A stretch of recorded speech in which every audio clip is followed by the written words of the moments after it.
Internet. Aujourd'hui on va parler de la Clean Beauty, de pourquoi est-ce que c'est une arnaque et de tout ce que ça implique, etc. etc. Si vous ne me connaissez pas, coucou, je suis étudiante, j'ai pas beaucoup de budget, donc le budget que je dépense, j'essaye d'être assez réfléchie sur les choses dans lesquelles je le dépense. J'essaye d'être la plus éthique possible. Et du coup, on pourrait se dire que Clean Beauty, c'est un truc qui fonctionne avec moi. Mais non, j'ai fait des études en sciences. Donc, je sais que pas du tout. Je vais pas citer toutes les sources que j'utilise, mais je vais mettre un maximum de choses dans la description. Si vous voulez en apprendre plus, vous voulez des informations plus précises, etc., parce que je vais résumer assez naturellement, ce sera dans la description. Si vous voulez sortir un truc de cette vidéo, c'est que un truc qui s'appelle Clean Beauty, qui est naturel, ça ne veut rien dire, ça n'a aucune définition, ça ne veut absolument rien dire de dire qu'on est de la Clean Beauty, qu'on est naturel. Il y a bio, ça veut dire quelque chose, donc organique en anglais. On va parler d'abord de qu'est-ce que c'est la Clean Beauty, de quels sont les liens qu'on peut faire avec l'environnement et avec le fait d'être durable, et puis je vais parler spécifiquement de la crème solaire. Ah, et j'ai oublié de dire, cette vidéo, j'ai eu envie de la faire à cause de Gwyneth Paltrow, qui est à la tête du mouvement de raconter de la merde par la Clean Beauty avec sa super marque Goop. Et elle a fait une vidéo avec Vogue où elle dit uniquement de la merde. Et du coup, je me suis dit que c'était bien le moment de faire un truc récapitulatif sur la Clean Beauty. Qu'est-ce que c'est la Clean Beauty? C'est un mouvement qui dit que certains ingrédients sont safe, donc on peut les utiliser, qu'il n'y a aucun problème, et que d'autres ingrédients sont à éviter. Mais, sinon c'est pas drôle, les listes varient de site en site, de truc en truc, et c'est jamais des gens scientifiques qui ont fait ça.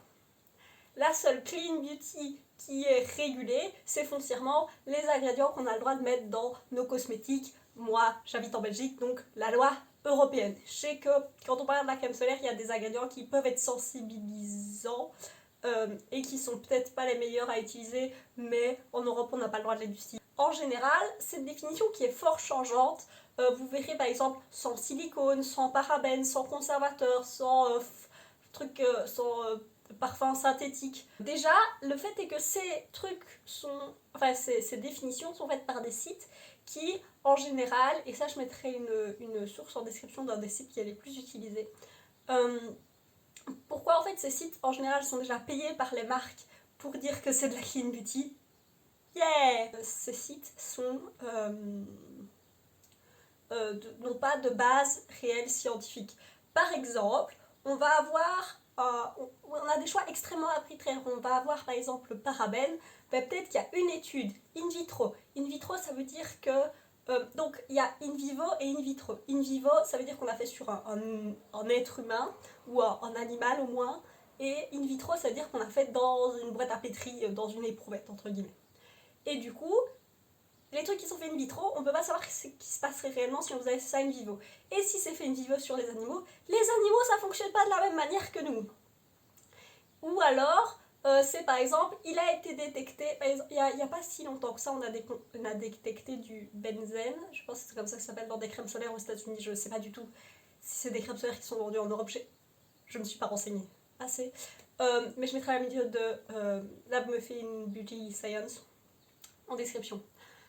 Sur le sujet. Mais on a détecté ça, mais le truc c'est qu'aussi, voilà, détecter ça, pouvoir détecter un ingrédient qui est nocif, en science, ça peut se faire à des taux qui sont vraiment tout à fait ok. Par exemple, voilà, le benzène, on l'a détecté à des taux qui étaient genre 1000 fois plus bas que juste genre aller remplir de l'essence dans sa voiture ou fumer une clope. Ou être fumeur passif. Genre, c'est bien, c'est des doses qui foncièrement, on est en mode, ça va. En plus, l'autre chose, c'est qu'en général, dans la Clean Beauty, les ingrédients sont dits mauvais parce que ils ont été prouvés, genre ce serait pas le genre de choses qu'on devrait manger. Et no way.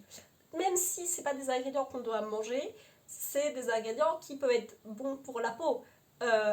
Comment dire? C'est la peau, déjà, c'est le dernier organe sur lequel vont les nutriments. C'est pour ça que par exemple, si vous ne buvez pas assez d'eau, si vous mangez pas sainement, oui, votre peau va se dégrader, mais si vous mangez sainement, c'est pas manger plus sainement qui va faire que votre peau va être améliorée. Parce que c'est le comme la peau c'est le plus grand organe du corps humain, et ben c'est le dernier qui reçoit les trucs dont l'eau, et c'est pour ça qu'on doit hydrater par l'extérieur de la peau, parce que juste boire de l'eau ça ne sera pas suffisant. Les trucs qu'on mange n'arrivent pas à notre peau, et du coup dans l'autre sens, les trucs qui sont sur notre peau n'arrivent pas dans nous. En général, les trucs qu'on applique sur la peau restent vraiment en surface. La peau a différentes couches, et la couche la plus haute, c'est techniquement foncièrement des cellules mortes, et la majorité des produits passent même pas cette couche-là.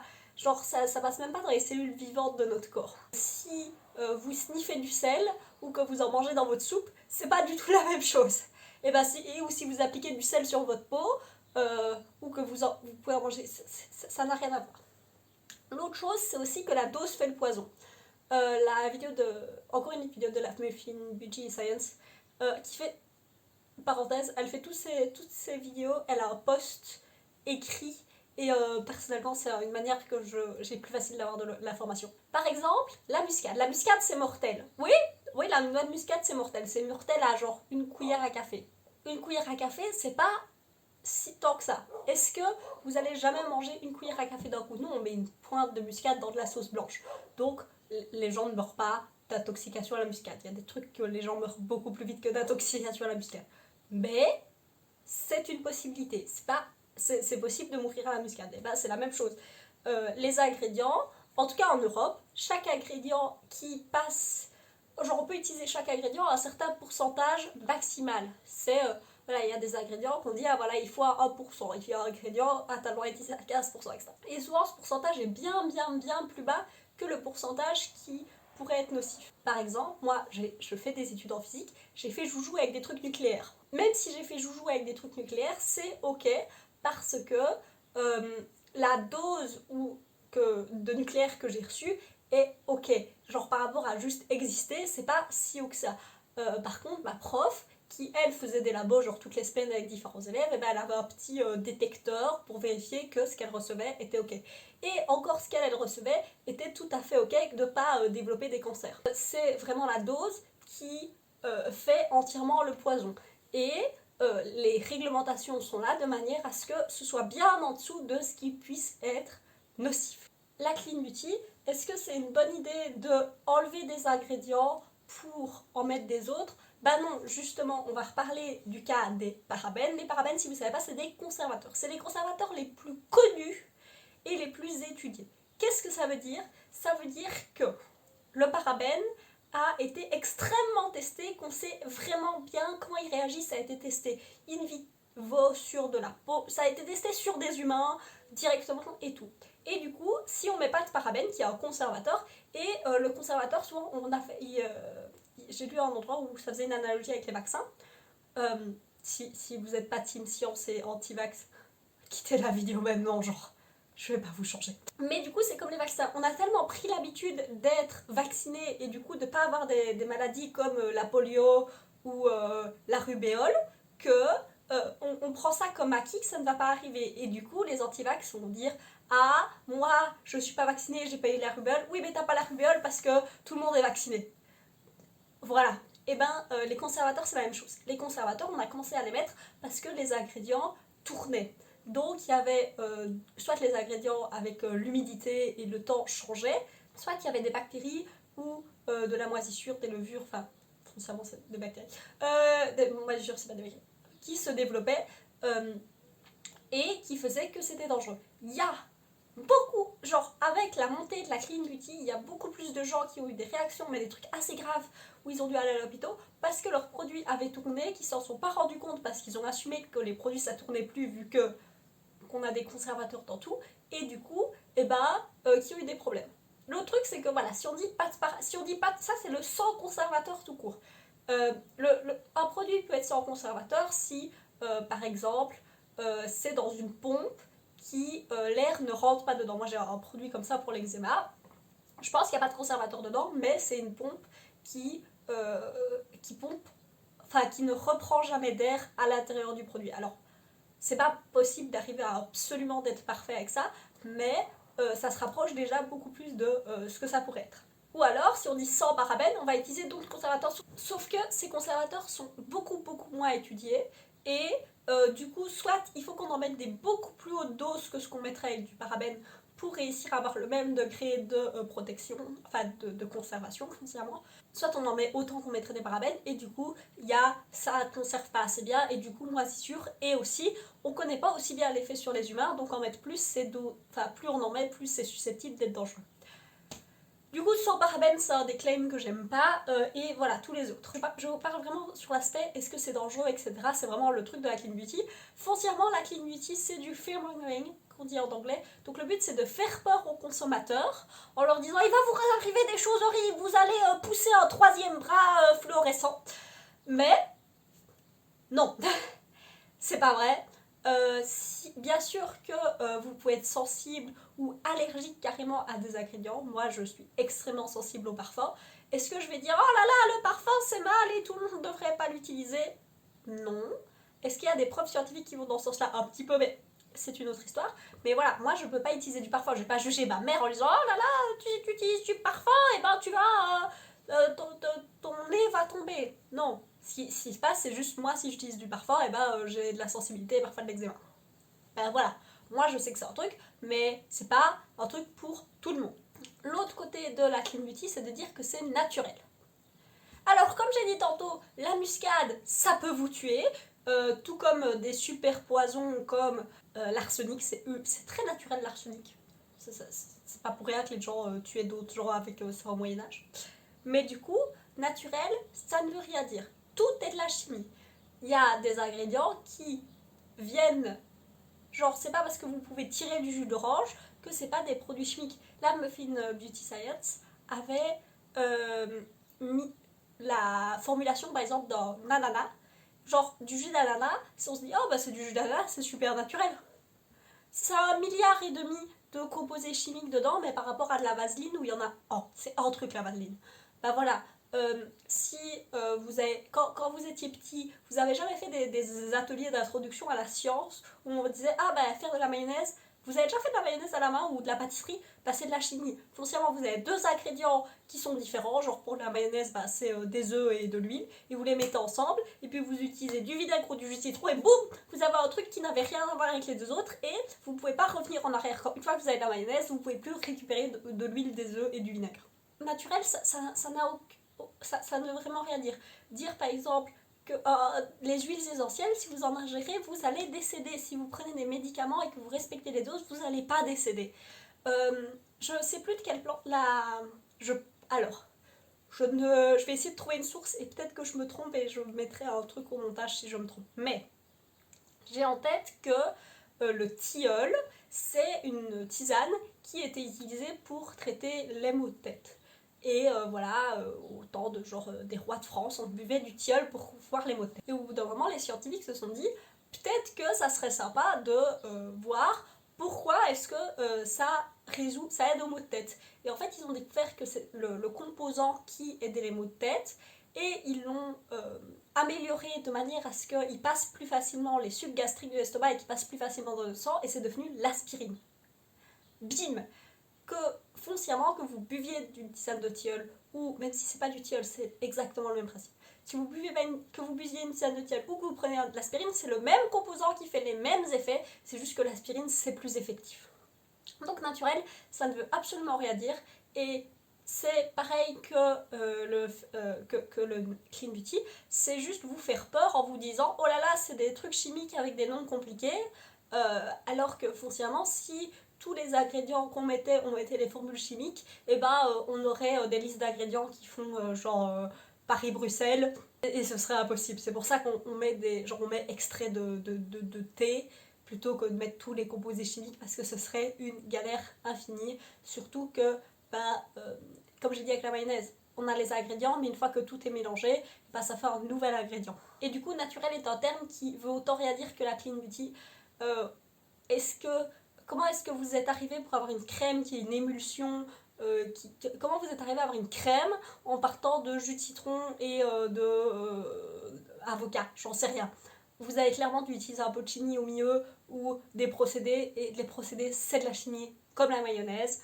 La mayonnaise c'est une émulsion d'ailleurs. Et du coup, naturel ça veut rien dire, et c'est pas une raison d'acheter des produits Moi, personnellement, en tant que personne qui fait de l'eczéma, j'aurais beaucoup plus tendance à acheter des trucs qui sont chimiques, avec que des produits compliqués, mais qui seront par exemple sans parfum, sans huiles essentielles, etc. Parce que moi, c'est des choses auxquelles je suis beaucoup plus sensible. Et voilà, ça c'est aussi un truc des Rakit Beauty, c'est qu'on va mettre des huiles essentielles et du parfum en mode ouh, c'est comme ça que ça marche. Mais genre, il y a d'autres ingrédients qui ont été vraiment testés sur le long terme et qui ont été prouvés comme fonctionnants, et je préfère utiliser ceux-là que qu'on assure que la science a montré que ça fonctionne plutôt que d'utiliser genre de l'huile de lavande parce que quelqu'un a dit que ça aide. On va parler de l'impact sur l'environnement. Donc, c'est l'autre truc, et c'est le truc qui personnellement me touche un peu plus. Est-ce que les marques de Clean Beauty ont un impact sur l'environnement qui est plus bas que les marques normales? Alors, on va prendre un truc tout simple, c'est l'emballage. Est-ce que l'emballage de votre produit en Clean Beauty, c'est du plastique? Est-ce que